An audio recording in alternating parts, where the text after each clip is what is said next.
welcome to my 1 Minute to Wow video tutorial. This is Mary Fish. I'm an independent Stampin' Up! Demonstrator.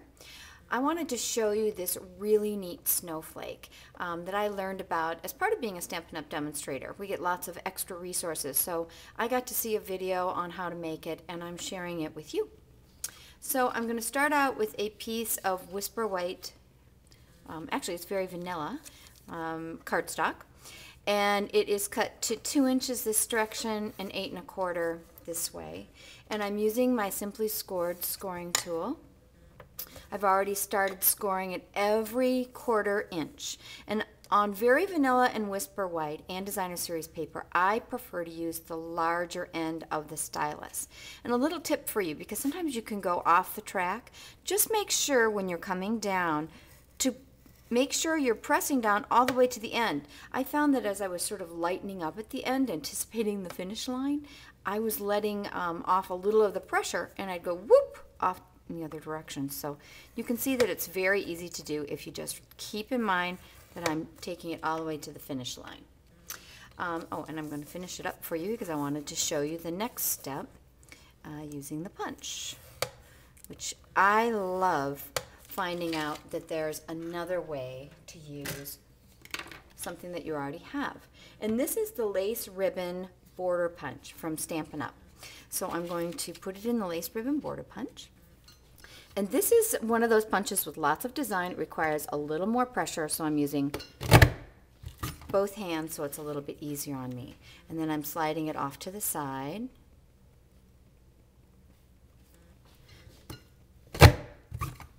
And I'll continue that pattern until I have something that looks like, here's my little leftover pieces, like this. And I'm going to begin and just going forward and backward on the folds until I continue with this sort of pattern.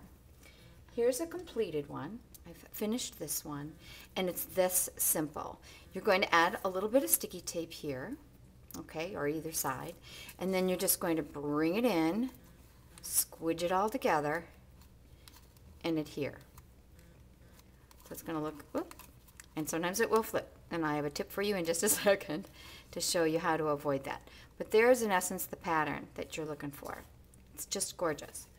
In order to keep it together, I not only added the sticky strip, I also added a 3/4 inch circle to the back side.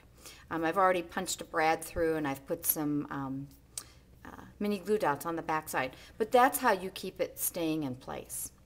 So I actually created a second card in addition to this one, and I put some of our dazzling details on here. So if you can't see it on here, there's lots of cool sparkle. And I put one of the beautiful shapes from the Perfect Pennants Big's L die on here. And so there you have it. Isn't that just a pretty fluttery effect? And of course you could do it with or without this little piece. I'll show you. I just stuck it on here so it's not quite perfect. I also put some dazzling details, and this is simply a cutout from the lace ribbon border punch. So again, I used the punch in a number of different ways to create both this card and this card. So thank you for joining me for my 1 Minute to Wow video tutorial.